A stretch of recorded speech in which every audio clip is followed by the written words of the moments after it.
वर्षापूर्वी कुठं इटोली 800 किलोमीटर चालत चालत आलो. म्हणजे चालत नाही आलो. तुम्ही जर असे शांत बसले तर कसं बोलणं होईल. त्याला मजबूत ऊर्जा मंत्री मेघना बोर्डीकर आहेत, त्यांना ऊर्जा द्यावी लागेल. तर दोन्ही हात करून उठावून मजबूतीने विजयाचा संकल्प करायचा. तसा विजयाचा संकल्प करायला आले की तुम्ही, मग विजयाचा संकल्प करूया. भारत माता की वंदे, छत्रपती शिवाजी महाराज की, महामानव डॉक्टर बाबासाहेब आंबेडकर की जय. भवानी, जय शिवाजी, जय जय जय जय जय भवानी, जय जय जय जय जय शिवाजी. आता वाटतं घरी झालं भाऊ.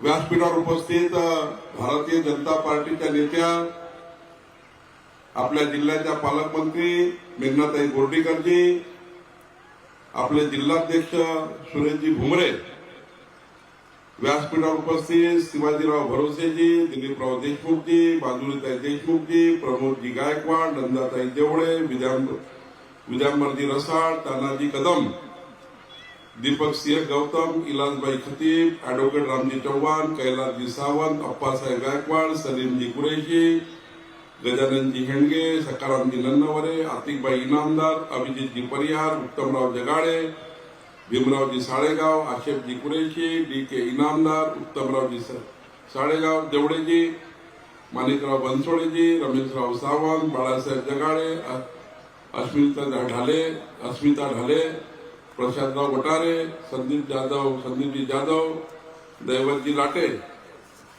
या ठिकाणी आत्ता ज्यांचा पक्षप्रवेश झाला अशा आमच्या प्रियंकाताई, मनसेचे तालुका अध्यक्ष, आपले या ठिकाणी उपस्थित दुसरे पक्षप्रवेश झालेले यशवंतराव, उपस्थित सर्व बंधू भगिनी, समोर अनेक मान्यवर बसलेले आहेत, पत्रकार बंधू बसले आहेत, त्यांचं नाव मी घेऊ शकलो नाही. भाऊ तुम्ही इकडे म्हणजे आमच्या लाडक्या बहिणीसमोर नका उभे राहू. तेवढ्या दूर लाडक्या बहिणी आल्या त्या म्हणतील कशाला आलो आम्ही, त्याच्यासमोर नका राहू, इकडे येऊन जा. बंधू भगिनींनो, मी सर्वप्रथम आपले सर्वांचे आभार मानतो. विधानसभेच्या निवडणुकीमध्ये या महाराष्ट्राच्या जनतेने, परभणीच्या जनतेने, या राज्याचे मुख्यमंत्री देवेंद्र फडणवीसजी चं सरकार यावं याकरता परभणी जिल्ह्याने आम्हाला प्रचंड मदत केली. आणि आज महाराष्ट्रामध्ये महायुतीचं देवेंद्र फडणवीसचं सरकार आलं आणि या सरकारच्या माध्यमातून आपण विकसित परभणी जिल्हा, 2029 चा परभणी जिल्हा, 2034 चा परभणी जिल्हा आणि 2047 ला या परभणीची जी लोकसंख्या असेल 23 वर्षानंतर, हे लहान बाळ मोठे होतील. ज्या बाळाचा जन्म झाला नाही त्या बाळांकरता काय, जे बाळ जन्म झाले त्यांच्याकरता काय. 23 वर्षानंतर परभणी जिल्ह्याचा विकासाचा संकल्प, विकासाची योजना देवेंद्र फडणवीस सरकारने तयार केली. आणि आता या जिल्हा परिषद निवडणुकी झाल्यावर या जिल्ह्याचा नियोजनबद्ध विकास आराखडा तयार करण्याची जबाबदारी 2047 चा परभणी जिल्हा आणि जिल्हा परिषदच्या माध्यमातून या परभणी जिल्ह्याच्या विकासाकरता जो संकल्पनामा, तो विकासाचा नामा आहे, तो आम्ही या ठिकाणी पूर्ण करण्याकरता 7 तारखेचं मतदान आहे. 7 तारखेची निवडणूक ही आपले उमेदवार दिलीपराव देशमुखाच्या नशिबाची नाही आहे. ही निवडणूक आमच्या नंदाताई देवडेंच्या नशिबाची नाही आहे. ही निवडणूक माधुरीताई देशमुख, प्रमोद गायकवाडच्या नशिबाची नाही आहे. ही निवडणूक विद्यांबर रसाळ, तानाजी कदमच्या नशिबाची नाही आहे. ही निवडणूक मेघनाताई बोर्डीकर आणि आमच्या नशिबाची नाही आहे. ही निवडणूक मोदीजीच्या सरकारच्या, केंद्र सरकारच्या 55 योजना ज्या जिल्हा परिषदच्या माध्यमातून आपल्या झरी मतदारसंघात येणार आहे, याकरता दिलीपराव देशमुखजीच्या माध्यमातून झरीच्या मतदारसंघात येणार आहे, याकरता निवडणूक आहे. 7 तारखेची निवडणूक ही देवेंद्र फडणवीसजीच्या सरकारच्या 44 योजना ज्या झरी मतदारसंघाला लागू होणार आहे, याची निवडणूक आहे. 7 तारखेची निवडणूक मेघनाताई बोर्डीकर पालकमंत्री म्हणून ज्या 22 योजना जिल्हा नियोजन समितीला आपल्या झरीला द्याव्या लागतात, याची निवडणूक आहे. 7 तारखेची निवडणूक ही 124 योजनांची आहे. 124 योजनाच्या माध्यमातून आमचे दिलीपराव देशमुख पूर्ण 5 वर्ष आपल्या मतदारसंघाच्या जनतेकरता काम करणार आहे. बंधू भगिनींनो, खऱ्या अर्थाने आपली ही निवडणूक या भागातल्या जनतेच्या कल्याणाची आहे. खरं तर मी दिलीपराव देशमुखाला विनंती करेल, निवडून आल्यानंतर केंद्रातल्या, राज्यातल्या जिल्हा नियोजन मंडळाच्या सर्व 124 योजना, या मतदारसंघाची जनसंख्या किती आहे? 18 पगड जातीचा ओबीसी समाज,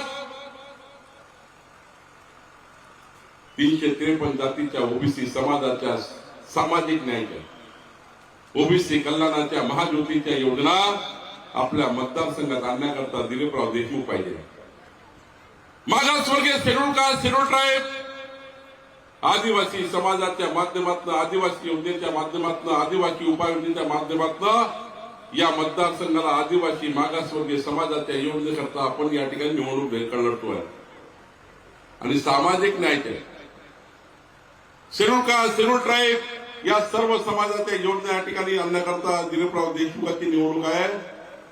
बंधू भगिनींनो, ही निवडणूक खऱ्या अर्थाने विकसित झरीची आहे. विकसित झरीची आहे. आपल्या सरकारने जेव्हा मेघना दिदी 2024 ची निवडणूक आपण लढलो, तेव्हा आपण वचन दिलं होतं की महाराष्ट्रामध्ये जोपर्यंत भारतीय जनता पार्टीचं सरकार राहील, तोपर्यंत आमच्या लाडक्या बहिणीची योजना बंद होणार नाही. छत्तीसगडमध्ये 15 वर्ष झाले भाजपाचं सरकार आहे, योजना चालू आहे. मध्य प्रदेशमध्ये 25 वर्ष झाले भाजपाचं सरकार, योजना चालू आहे. आणि महाराष्ट्रात जोपर्यंत देवेंद्र फडणवीस आणि भाजपचं सरकार राहील, तोपर्यंत महाराष्ट्रात लाडक्या बहिणीची योजना चालू राहील. एवढंच नाही, योजनेला अधिक मजबूत आम्ही करणार. दिलीपराव निवडून आल्यानंतर मी नागपूरला, देवेंद्रजी, मी, नितीन गडकरीजी आम्ही मिळून, मी अमरावती जिल्ह्याचा पालकमंत्री आहे, मी नागपूर जिल्ह्याचा पालकमंत्री आहे. 22 वर्ष झाले विधानमंडळात आहे. आता आम्ही 9 सखी योजना तयार केली. मेघना दिदी, तुम्ही तयार करा. या 9 सखी योजनेतनं आमच्या लाडक्या बहिणीच्या 10 महिला बचत गटाची योजना, 10 महिला बचत गट, आमच्या बहिणीचे जे गट आहेत ते, जे गट होणार आहेत ते, यावर्षी दिलीपराव 50 महिला बचत गट तुम्ही तयार करा किंवा जे आहे ते पहा.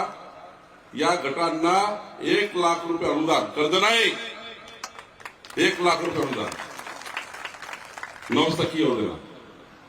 आणि या योजनेच्या माध्यमातून मेघना दिदी आम्ही आता 2200 बचत गट केले यावर्षी. पुढच्या वर्षी 2200, 5 वर्षात 10,000 गट.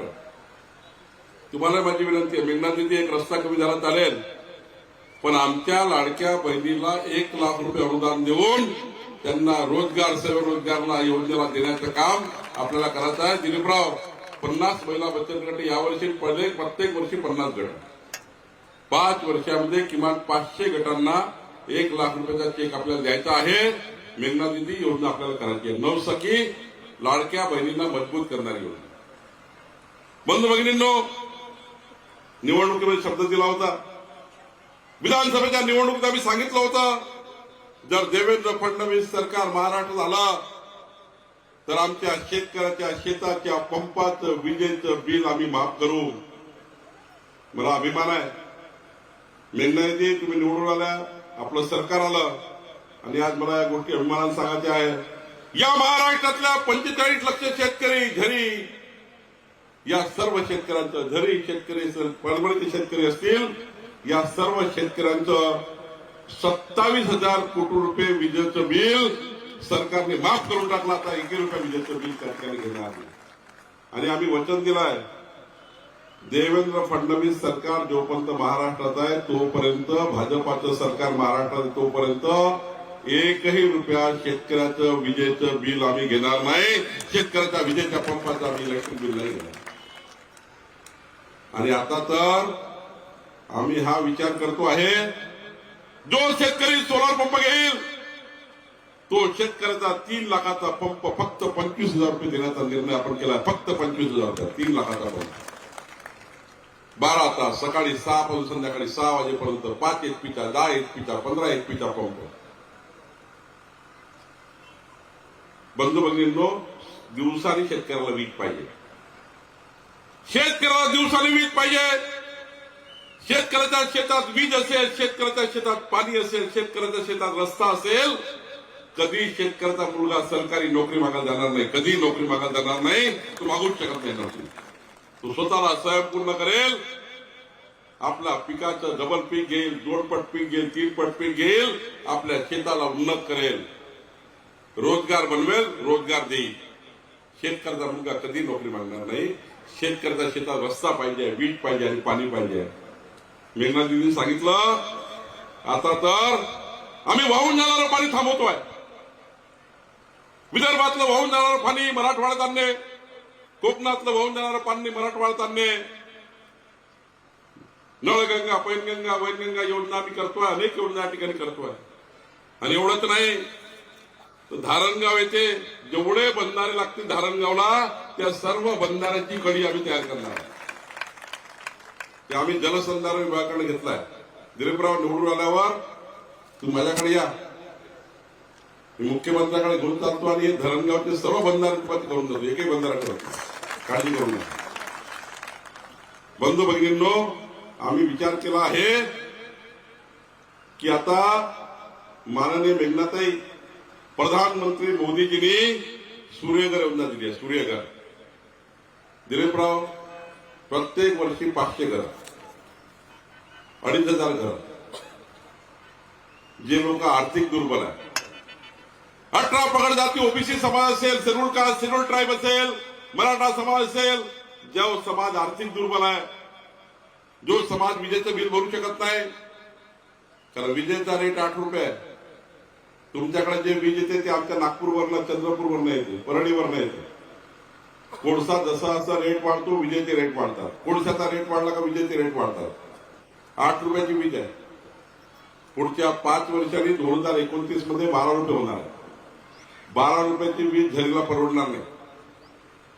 आणि म्हणून देवेंद्र फडणवीसजींनी निर्णय घेतला, या महाराष्ट्रामध्ये मुख्यमंत्री सौर वाहिनी योजना, म्हणजे सूर्यप्रकाशावर वीज तयार करणारी योजना, उन्हेवर वीज तयार करणारी योजना, जे सकाळी 6 ते संध्याकाळी 6, 12 तास वीज, आणि रात्रीची स्टोरेज बॅटरी करायची आणि ती झरीला द्यायची. आणि आता 12 रुपयाची वीज नाही, ही वीज 2 रुपये 80 पैशात तयार होणार आहे. 2 रुपये 80 पैशामध्ये 2029 ला दिलीपराव आम्ही तुमच्या मतदारसंघामध्ये 12 रुपये नाही, 5 रुपये 90 पैशामध्ये अर्ध्या किमतीत वीज देणार आहे. अर्ध्या किमतीमध्ये वीज देण्याचा निर्णय आपण करणार आहे. एक कमळाचं मत, लाडक्या बहिणीची योजना, एक कमळाचं मत, मोफत शेतकऱ्यांना वीज, एक कमळाचं मत, सूर्यघर योजना, 15 वर्ष विजेचं बिल येणार नाही, असं सूर्यघर दिलीपराव आपल्याला प्रत्येक घरी लावायचं आहे. प्रधानमंत्री सूर्यघर द्यायचं आहे. 7 तारखेची निवडणूक ही प्रधानमंत्री सूर्यघर योजनेची. तुमच्या घरावर सूर्यघर लावून दिलीपराव देशमुख तुमचे 15 वर्ष विजेचं बिल येणार नाही, अशी योजना दिलीपराव देशमुख करणार आहे. आणि आता तर आपल्या सरकारने निर्णय घेतलाय, संकल्प केलाय, गाडी, घोडा, बंगला, मर्सडीज कार, फार्म हाऊस आहे, त्या शेतकऱ्याचं कर्ज माफ नाही करणार. गाडी, घोडा, बंगला, फार्म हाऊस, 4 व्हीलर गाडी, मर्सडीज गाडी आहे. मुंबई साहेब तुमच्याकडे गाडी आहे, तुमचं कर्ज माफ नाही होणार. पण जो शेतकरी 40-40 वर्ष शेतामध्ये राबराब मेहनत करतो, त्याचं चालू कर्ज आहे, तो भरू शकत नाही. कर्ज उचलतो, कर्ज भरतो, 40-40 वर्ष कर्ज उचलतो, व्याज, सरळ व्याज त्या ठिकाणी लागतं. बंद बघून असा शेतकरी कर्ज भरू शकत नाही. आणि तो शेतकरी आत्महत्येचा विचार करतो, आत्महत्या करण्याचा विचार करतो. या शेतकऱ्याला आत्महत्या करून द्यायची नाही. आणि म्हणून देवेंद्र फडणवीस सरकार, आपलं सरकार, या गरीब शेतकऱ्याचं कर्ज माफ करण्याचा निर्णय या ठिकाणी करणार आहे. कर्ज माफ करण्याचा निर्णय करणार आहे. दिलीपराव निवडून आल्यावर गरीब शेतकऱ्याची यादी तयार करा, ज्या शेतकऱ्याची कर्जमाफी करायची. पण बंगला, गाडी, घोड्याचे नाव नका घेऊ, फार्म हाऊसवाल्याचं नाव नका घेऊ. तुम्ही इमानदार कार्यकर्ता, मला कळलं तुम्ही कुठल्याही राजकीय पक्षात न राहता जनतेची सेवा करणारा कार्यकर्ता, जनतेचा सेवक आहे, राजकारणी नाहीये. 90% समाजकारण, 10% फक्त राजकारणाकरता आलेले दिलीपराव देशमुख आहे. 10% राजकारण, कोणत्याही राजकीय पार्श्वभूमी नाही आहे. पण माननीय मुख्यमंत्री देवेंद्र फडणवीसजींनी सांगितलं तर दिलीपराव देशमुख सारख्या सज्जन कार्यकर्त्याला हे कमळ द्या आणि त्यांना खऱ्या अर्थाने ताकद द्या. असे कार्यकर्ते समाजाच्या शेवटच्या व्यक्तीचं कल्याण करू शकतात. असे कार्यकर्ते दिलीपराव देशमुख आहे. दुसरीकडे कोण आहे?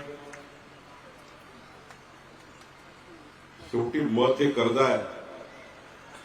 मत हे दान. जरी मतदान शब्द असेल तर मत हे दान. आमच्याकरता कर्ज आहे. तुम्ही मतदान करणार आहे, पण आम्ही कर्ज घेणार आहोत. आणि दिलीपराव देशमुख तुम्हाला 7 तारखेला मताचं कर्ज मागतात आहे. पण कर्ज दिल्यानंतर त्याचे जमानतदार कोण आहे? दिलीपराव देशमुखचे जमानतदार पंतप्रधान नरेंद्र मोदीजी आहेत. दिलीपराव देशमुखचे जमानतदार देवेंद्र फडणवीसजी आहेत. दिलीपराव देशमुखचे जबाबदार मेघनाताई बोर्डीकर आहे. आणि तुमच्या कर्जाच्या फॉर्मवर चंद्रशेखर बावनकुळेची सही होणार, काळजी करू नका. मी आहे चौथा कर्ज जमानतदार. 4 जमानतदार आहे. एवढे मोठे व्यासपीठ जमानतदार आहे. पण तिकडं कोण आहे? मताचं दान घेऊन पडून जातील. मला एक सांगा, तुमच्या मतदारसंघात मतदार यादीत ज्याचं नाव नाहीये ते तुमचं मतदान घेणार, काय करणार तुमच्या मताचं? 124 योजनाची निवडणूक आहे. हे दिलीपरावची निवडणूक नाहीये. ज्यांचं मतदार यादीत नाव नाही ते मतं घेऊन जातील आणि 5 वर्ष 124 योजनाचा बंटाधार करतील. काय करणार? काही नाही, काय करणार? ही आमच्या नशिबाची निवडणूक नाही आहे. 124 योजनेची निवडणूक आहे.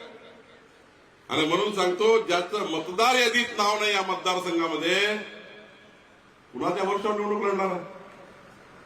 कोण आणणार आहे योजना? कोण करणार आहे सूर्यघर? आता तर मी निर्णय घेतला राज्याचा जबाबदार मंत्री म्हणून. मला देवेंद्रजी महसूल मंत्री म्हणजे तुमच्या मालमत्तेचा मंत्री मी आहे. जसं पोलिसांचं खातं गृह खातं आहे, तुमच्या जीवाचं रक्षण करण्याची जबाबदारी पोलिसांची आहे, गृह खात्याची. झोपून उठल्यापासून झोपतपर्यंत जीवाचं रक्षण करण्याची जबाबदारी पोलीस आणि गृह खात्याची आहे. माझी जबाबदारी आहे 14 कोटी जनतेच्या झरीच्या मालमत्तेचं रक्षण करणे, तुमच्या प्रॉपर्टीचं रक्षण करणे माझी जबाबदारी. आणि मी आता निर्णय घेतला दिलीपराव की तुमच्या मतदारसंघामध्ये जेवढे लोक सरकारी जागेवर राहतात, तुम्ही निवडून आल्यावर यादी तयार करा, माझी सही घ्या, सर्व लोकांचे पट्टे वाटप करून देण्याची जबाबदारी माझी आहे. पट्टे वाटप, सरकारी जागेवर राहणाऱ्या लोकांचं मालकी करून देणे. कारण तो सरकारी जागेचा मंत्री मी आहे, त्याचा मालमत्तेचा मंत्री मी आहे, पट्टेवाला मंत्री मी आहे. आणि दुसरा निर्णय घेतला आहे की पुढच्या काळामध्ये आम्ही गुंठेवारी कायदा, तुकडेबंदी कायदा, तुकडेबंदी कायदा दुरुस्त झाला. आता जेवढे खाजगी जागेवर ज्यांनी घरं बांधले आहेत, झरीमध्ये दिलीपराव 15/10/2024 किती तारीख सांगितली मी? पत्रकार बंधूंनो किती तारीख सांगितली? 15/10/2024. जरा उद्या ठळक लिहा. हे जनतेच्या कामात आहे. जरीच्या मतदारसंघात परभणी जिल्ह्यात कामात येणार आहे. 15/10/2024 पूर्वी ज्यांनी जिथं जिथं घर बांधलं असेल त्या सर्व घरांना कायदेशीर करून त्यांच्या 7/12 नावांना त्याच्याकडून देण्याचा निर्णय सरकारने घेतला. तुकडेबंदी कायदा निरस्त केला सरकार. गुंठेवारी कायद्याचा नियम लागू करतोय. आणि आता तुमच्या घराची मालमत्ता आम्ही करणार आहोत. आणि एवढंच नाही आहे तर आता तुमच्या घरावरनं आम्ही सरकारी विमान उडवणार आहे. इंडिगोचं नाही, एअर इंडियाचे विमान नाही, आमच्या कलेक्टरचे विमान ते घरोघरी फिरणार आहे. झरीवर दिलीपराव झरीवर विमान फिरणार आहे. तुमच्या गावात मतदारसंघात आम्ही फिरवणार आहे. प्रत्येक घराचा स्थिती सर्वे आम्ही करतोय. इंग्रजांच्या काळानंतर कधीच सिटी सर्वे झाला नाही. पण माननीय पंतप्रधान मोदीजींनी स्वामित्व योजना दिली. स्वामित्व, तुमची मालकी. तुमच्या घरावरनं विमान फिरल्यावर 1 मीटर बाय 1 मीटरचा ड्रोन. तुमच्या प्रत्येक घराची, तुमचा प्लॉट किती, तुमचं घर किती, तुमच्या घराची उंची किती, तुमच्या घराची लांबी किती, तुमचं घर किती, याचा आम्ही सरकारी नकाशा तयार करून देणार आहे. हा नकाशा तुमच्या गुगलवर iCloudवर टाकणार आहे. 500 वर्षानंतरही तुमचा नातू पडनातू हा तुमचं घर तुमच्या गुगलवर, मोबाईलवर एक बटन दाबली तुमचं नाव टाकलं की तुमचं घर बघू शकणार आहे. असा नक्षा स्कीम आम्ही लागू करतोय. नक्षा. पण याकरता मेघना दिदी 4,000 रुपये घराला खर्च येणार. एक घराला 4,000. पण दिलीपराव मी या मतदारसंघात आलो आहे आणि महसूल मंत्री आहे. मी ठरवलं आहे या परभणी जिल्ह्यामध्ये जी ग्रामपंचायत नक्षा स्कीम मागेल एकही पैसा न घेता संपूर्ण घराचं सरकारी मॅपिंग करून देणार. सरकारी मॅप तयार करून देणार. 500 वर्षानंतर तुमचा नातू बघितलं पाहिजे की माझ्या आजोबाची, माझ्या नानीची प्रॉपर्टी कुठं आहे. घर बसल्या बघता आली. बंधू भगिनींनो, खरं तर माननीय पंतप्रधान मोदीजींनी 30 लाख घरं महाराष्ट्राला दिले. जेवढे पट्टे वाटप करू त्या सर्वांना 2.5 लाखाचं घर देण्याचा निर्णय आपण करणार आहोत. आणि एवढंच नाही तर मी त्या वाळूचा मंत्री आहे. 5 ब्रास मोफत वाळू आम्ही घर बांधायला देणार आहे. एकही पैसा वाळूसाठी घेणार नाही. हा निर्णय आपण करतोय. आमचे तहसीलदार रेडिओ निवडून झाल्यावर ज्यांना खाजगी घर बांधायचं आहे, खाजगी प्रॉपर्टी आहे, त्यांनी 600 रुपये ब्रास तहसीलदारकडे अर्ज करायचा. 600 रुपये ब्रास घेईल. तो नेमून घेईल कुठून घ्यायची वाढू तिथून घ्यायची. आता अधिकार दिलाय तहसीलदारने. 600 रुपये ब्रास मध्ये खाजगी घर आणि सरकारी ज्यांना घर भेटणार आहे त्यांना मोफत वाढू देण्याचा निर्णय आपण केला. दिलीपराव निवडून आल्यानंतर आपल्या मतदारसंघाचे एकही घर नाही सुटलं पाहिजे. खरं तर बंधू भगिनींनो, या ठिकाणी सर्वात महत्वाची माननीय मुख्यमंत्री देवेंद्र फडणवीसजींनी मला सांगितलं, आम्ही तिघे नागपुरात नाव, गडकरी साहेब, मी, देवेंद्र, की या महाराष्ट्रामध्ये मुख्यमंत्री बळीराजा पांढर रस्ते योजना आणतोय. आणि दिलीपराव चिंता करू नका, मोजणी मोफत, पोलीस बंदोबस्त मोफत, रस्ता खुला करणे मोफत, एकही पैसा लागणार नाही.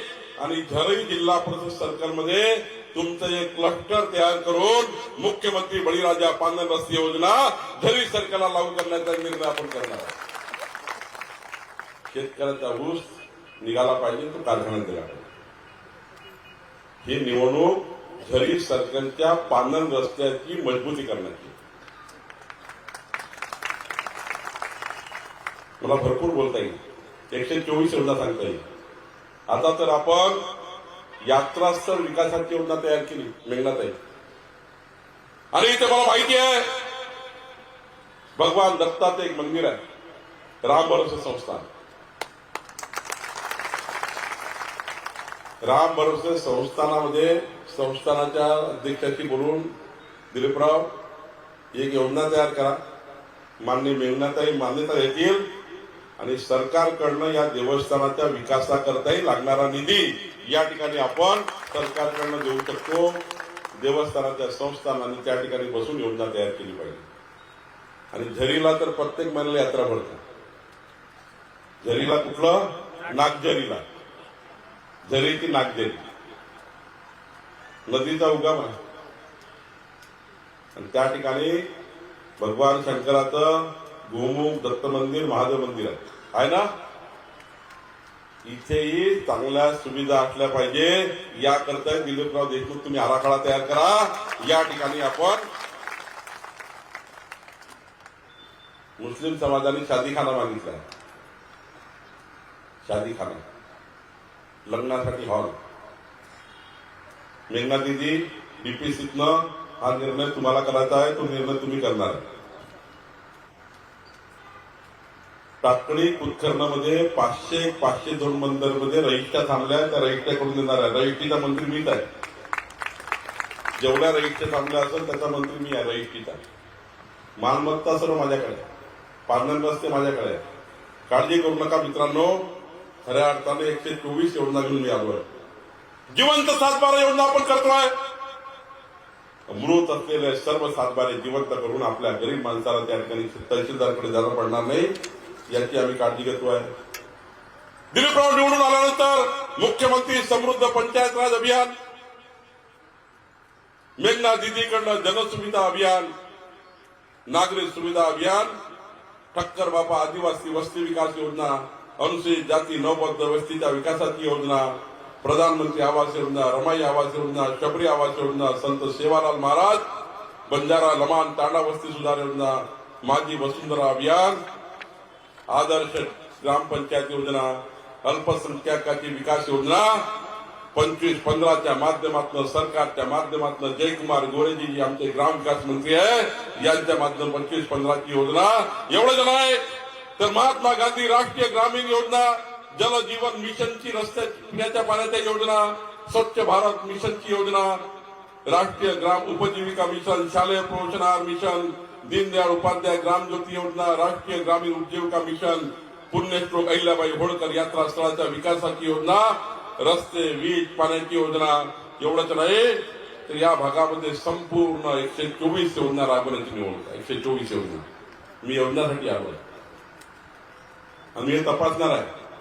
मागच्या 10 वर्षाच्या आमदार फंडातनं, खासदार फंडातनं काही ग्रामपंचायतला कामं गेले, पण अर्धे तुम्ही अर्धे आम्ही रोजगार हमी झाली. हेही आपण तपासणार आहोत, हे चेक करणार. काळजी करू नका. जरी येथे बौद्ध विहार आहे त्याचे प्रस्ताव तयार करा. काळजी नको करा. सर्व समाजाकरता, समाजाच्या कल्याणाकरता त्या त्या धर्माचे धर्मस्थळ मजबूत झाले पाहिजे. पुढची पिढी धर्मस्थळाच्या आधारावर त्या ठिकाणी आपल्या धर्माचा, त्या ठिकाणी सर्वांनी त्या ठिकाणी आपापल्या धर्माचं जे या ठिकाणी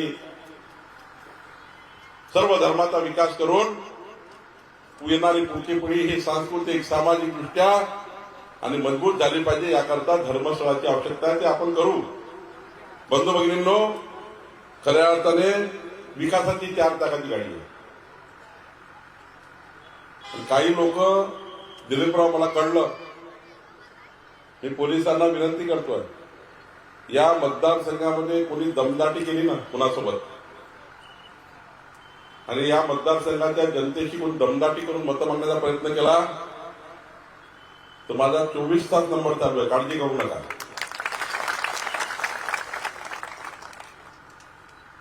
आणि मी ठरवलं आहे, भारतीय जनता पार्टीमध्ये राहून भारतीय जनता पार्टीचे दिलीपराव देशमुखांना पाळण्याचा जो प्रयत्न करेल त्याला मी निवडणुकीनंतर घरी पाठवणार आहे. दिलीपराव ज्यांनी ज्यांनी तुमच्या विरुद्ध काम केलं, कमळाच्या विरुद्ध, पक्ष आईसारखा आहे. प्रथम देश आहे, पक्ष आहे. मी आता 1992 पासून भारतीय जनता पार्टीचा कार्यकर्ता आहे. तिकीट मिळाली की नाही मिळाली हा प्रश्न नाही आहे. मी 2दा जिल्हा परिषदमध्ये 5 वेळा आमदार आहे. बंधू भगिनींनो, पक्षाची बेईमानी करणं म्हणजे आईची बेईमानी करणं. आपण आईशी कधी विश्वासघात करतो का? आईशी कोणी विश्वासघात करतो का? पण आईशी विश्वासघात करणे म्हणजे पक्षाशी विश्वासघात करणे आहे. आणि मी ठरवलं आहे, मी अध्यक्षाशी बोललो आहे, पक्षाचे अध्यक्ष. या मतदारसंघामध्ये माझी कडक नजर आहे. आणि या मतदारसंघात दिलीपराव देशमुख सारखा सज्जन कार्यकर्ता लढतो आहे. कोणीही दिलीपराव देशमुख बद्दल भुमरेजी लक्ष ठेवा, कोण नेता कोण कार्यकर्ता आमच्या मतदारसंघात विरोधात त्या ठिकाणी काम करत आहे. खरं तर विकासाच्या गाडीचे 4 चाक आहे. किती चाक आहे विकासाच्या गाडीला? किती चाक आहे गाडीला? जोरात सांगा. मी जरीवाला मला सांगितलं तुम्हाला भूक लागली आहे. किती चाक आहे गाडीला? 1 चाक पंतप्रधान नरेंद्र मोदींच्या 55 योजनांचा आहे. 1 चाक नरेंद्र मोदींच्या 55 योजनेचा आहे. दुसरं चाक देवेंद्र फडणवीस सरकारच्या 44 योजनाचा आहे. तिसरं चाक जे आता माननीय देशमुखजींनी सांगितलं, मला झरीच्या पूर्ण क्लस्टर करून पाहिजे. मी नितीन गडकरी साहेबांकडनं तिसरं चाक आपल्या रस्ते विकास योजनेचा आहे. आणि 4थं चाक मेघना दिदी बोर्डीकरच्या 22 योजनाचा आहे. पालकमंत्री पदावर 4 चाक आहे विकासाची 124 योजनांची. 7 तारखेला या विकासाच्या गाडीचा ड्रायव्हर कोण? 124 योजना घेऊन आपल्या मतदारसंघात कोण ड्रायव्हर करेल, कोण गाडी चालवेल? सांगा तुम्ही कोण चालवेल? या दिलीपराव ड्रायव्हर आहे. यांच्याकडे पहिलेच ते आहे काहीतरी. तुला कोणती गाडी तुमच्याकडे? हा ट्रॅक्टर आहे तुमच्याकडे. विकासाच्या गाडीचे ड्रायव्हर हे आहे. आणि विकासाच्या गाडीच्या ड्रायव्हरला पेट्रोल लागणार आहे. 4 चाकच आहे योजनांचे. पेट्रोल टाकण्याकरता मी आलो आहे, काळजी करू नका. 100च्या स्पीडनं गाडी घरीची. जरीची गाडी 100च्या स्पीडनं. विकासाची गाडी, बेमानीची नाही, विश्वासघाताची नाही.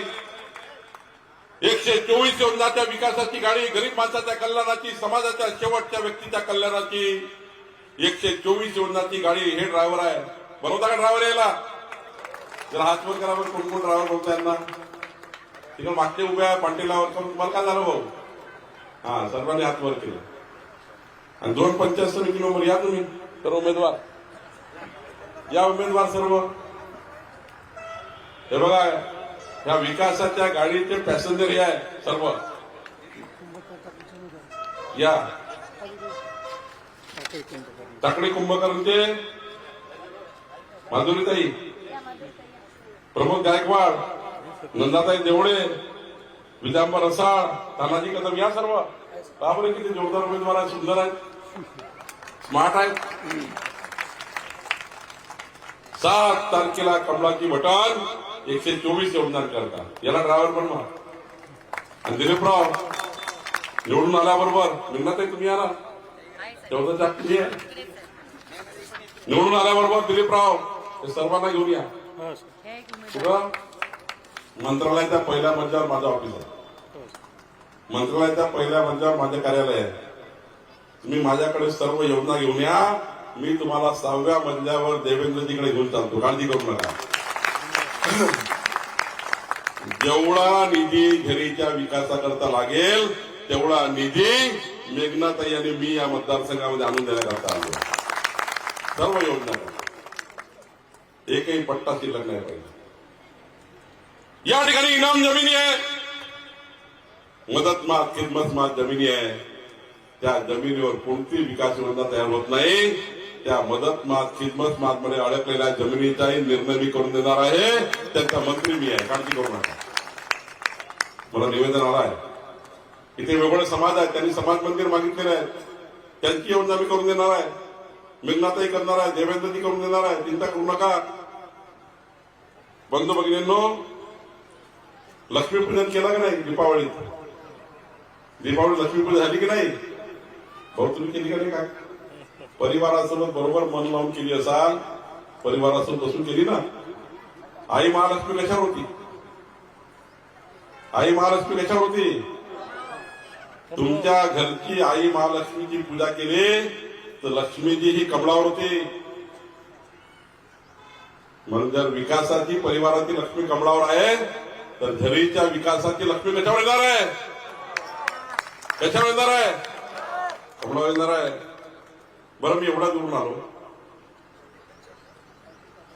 गडकरी साहेब, देवेंद्रजी सर्वांना भेटून आलो तुमच्यासाठी. त्यांना सांगितलं मी चाललो आहे झरीला, तर तुम्ही माझं एक काम कराल का? तुमच्या 124 येऊन आम्ही करणार आहोत, तुम्ही आमचं एक काम कराल का? खरं सांगा, कोण कोण माझं काम नाही करणार हात वर करा. सर्व कराल ना? 7 तारखेला सकाळी लवकर झोपून उठा.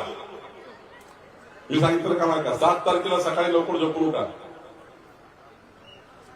तुमचा परिवार आणि तुमच्या आजूबाजूचे 10 परिवार, किती परिवार? तुमच्या 124 योजनासाठी आम्ही आलो आहे.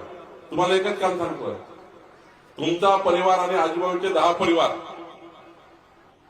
यांना घेऊन सर्वांनी विचार करून घ्या. संकल्प करून जाता येत ना. दिलीपराव देशमुख सारख्या सज्जन व्यक्ती करतात. एक संकल्प करायचा. करा का संकल्प? तुमचा परिवार आणि आजूबाजूचे 10 परिवार कुठं घेऊन जा? 7 तारखेला नागपूरला येता का? 7 तारखेला नका येऊ. दिलीपराव नंतर घेऊन येणार. नितीनजी, देवेंद्रजी, मी तिथं महालक्ष्मी मंदिर आहे मोठं नागपूरला, महिला ते पाहिला.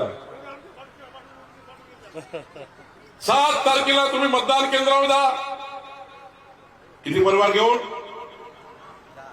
कोण कोण 10 परिवार घेऊन जाईल? हात वर आपण 10 परिवार वाले 10 परिवार कोण घेऊन जाईल? आजूबाजू तुम्ही जाणार नाही का? 10 परिवार घेऊन आजूबाजूच्या लोकांची काही झगडा आहे का तुमचा? काही वाद नाही ना? 10 परिवार घेऊन जा. तुम्ही तिकडे आमच्या बहिणी 10 परिवार वाले सांगा बरं. आजूबाजूच्या 10 परिवाराशी तुमचं चांगला आहे, तुमचा वाद नाहीये. असे कोण कोण आहेत 10 परिवार? हो, तुमचा काही वाद आहे का? जरा हात वर करा. हा, 10 परिवार तुम्ही 10 परिवार घेऊन जा आणि एवढ्या जोराने कमलाची बटन दाबा. फक्त बटन तोडून नका, नाही तर दिलीपराव उपचार होईल. एवढा जोराने बटन दाबा की पुढच्या 5 वर्षामध्ये दिलीपराव देशमुखच्या माध्यमातून एवढी ऊर्जा या मतदारसंघात आणू. तुमची ऊर्जा आम्हाला द्या. 5 वर्ष या मतदारसंघाला असं करू की पुढच्या 5 वर्षानंतर या मतदारसंघात कुणाची हिंमत राहणार नाही, हिंमत होणार नाही निवडणूक लढायची. संकल्प केला ना? तर कोणी कोणी संकल्प केला हात वर करून सांगा. हात वर करा जरा मोठा आवडून. कोणी कोणी संकल्प केला? सर्वांनी केला. भारत माता की, भारत माता की, भारत माता की. सर्वांचे खूप खूप धन्यवाद.